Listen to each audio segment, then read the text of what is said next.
The healthcare sector makes up a staggering 17% of the U.S. economy, and it's a $22 trillion economy on top of that. So, how do you get your piece of this $3.7 trillion pie? Hi, I'm John McNeil, and this is the Invest Strong Network. Welcome. So, the healthcare universe is a broad one. So, we're talking medical insurers, pharmaceutical producers, distributors, hospitals, device makers, etc. Now, over the years, I've invested in a number of stocks in the healthcare sector, in addition to owning shares of healthcare mutual funds. So I think the best way to really examine the issue going forward is to kind of review the experiences that I've had over the last 25 years or so. Okay, so we'll take a sector by sector analysis of my holdings, see which ones performed, and perhaps we could glean some nuggets of wisdom that we could utilize, that you could utilize in your portfolio going forward. Okay, so let's start off with the pharmaceutical manufacturers. Now, over the years, I've owned several shares in Big Pharma, including Pfizer, ticker symbol PFE, Merck & Co., ticker symbol MRK, and Eli Lilly, ticker symbol LLY.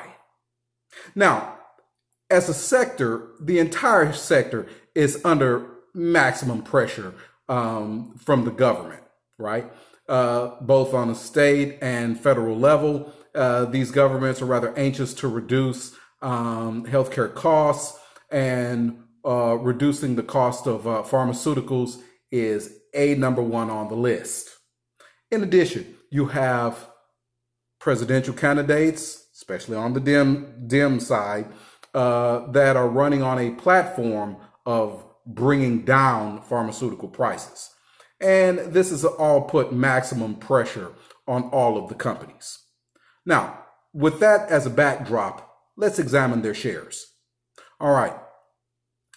I think, from my experience, of the three, the one that is head and shoulders above the other two would be Eli Lilly. They have an enormous stable of products. They're also a company of international reach, which reduces their sensitivity to the American market.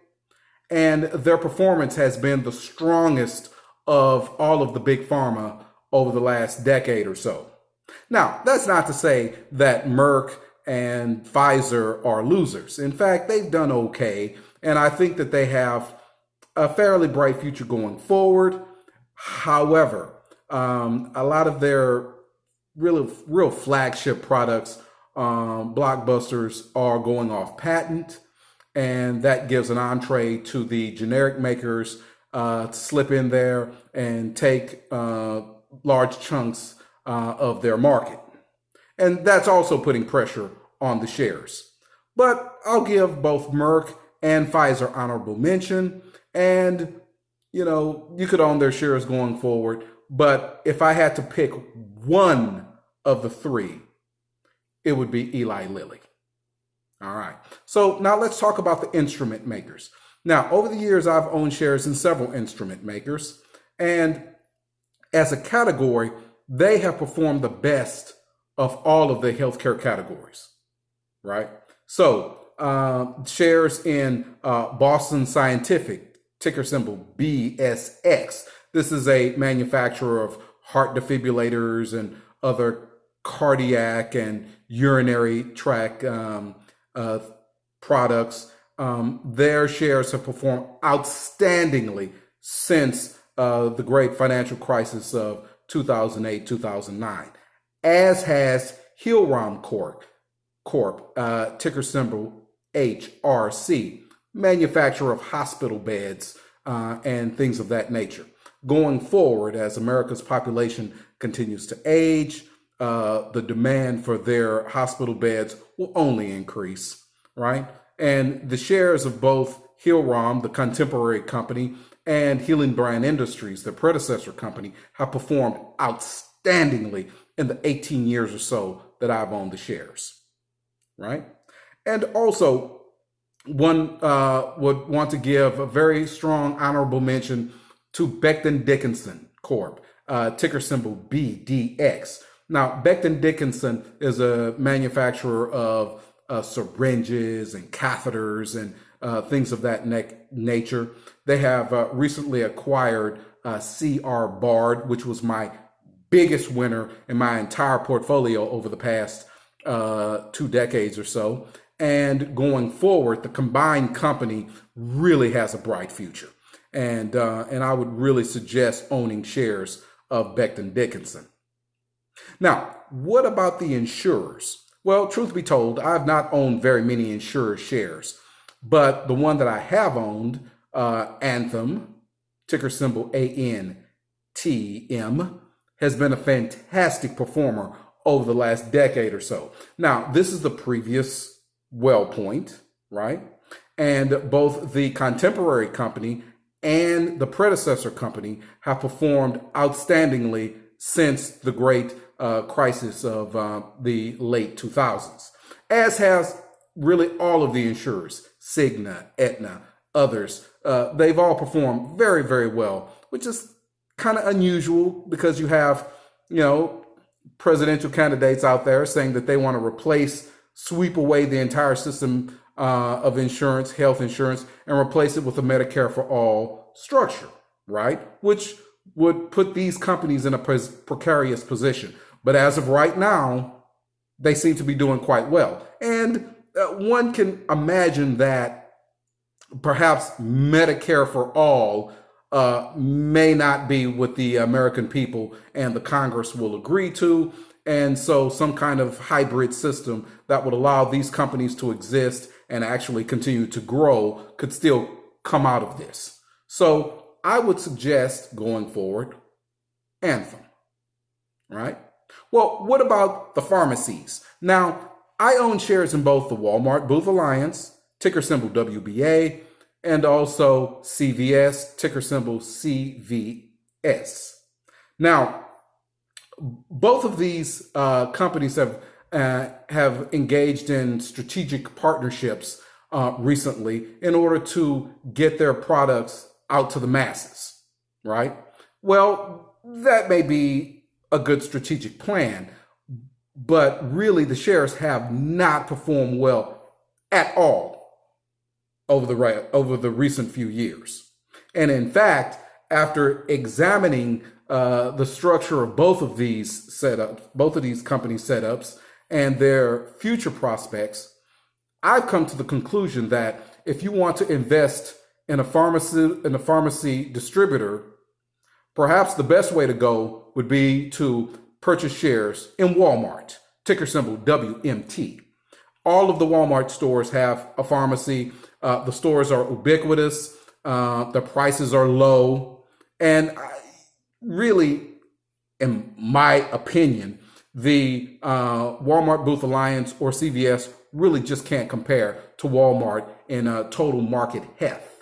Now, Walmart also has this advantage. They have an enormous variety of over-the-counter remedies that they offer, which provides ballast in case the government comes in and takes a portion of the prescription pharmacy industry. They have that to fall back on, as they also have in groceries and also department store structure and things like that. So really, I would gravitate towards Walmart if I wanted to own a pharmacy stock, right?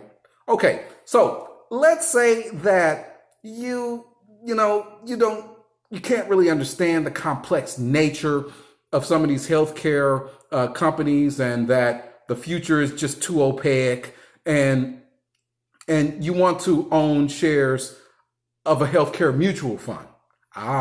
That's great, because actually all of the mutual fund houses will have a mutual fund that invests specifically in healthcare stocks.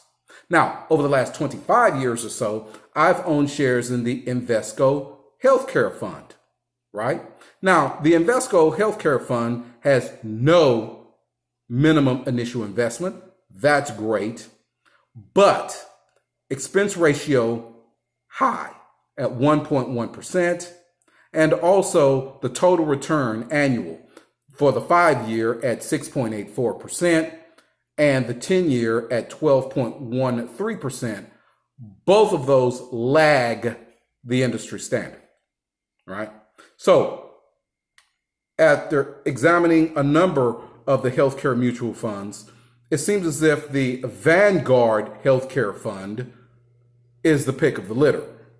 Now, the Vanguard Healthcare Fund has a minimum initial investment of $3,000, so that has to be taken into consideration. But the expense ratio is a mere 0.34%. Vanguard, what can you say about them, right?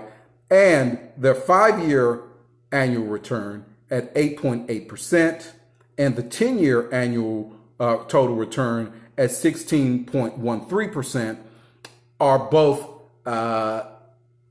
top of the market for the healthcare mutual funds, right? So I would say the Vanguard Healthcare Fund would be the pick of the litter. So my suggestion, if you want to invest in healthcare stocks, do it, right? It's a broad category. They have bright futures, even with all the reform that's been talked about and proposed. And if you want to invest in a healthcare mutual fund, do that too, right? You can do a combination of these things, and that way you can get your piece of the healthcare pie. All right. Thank you much.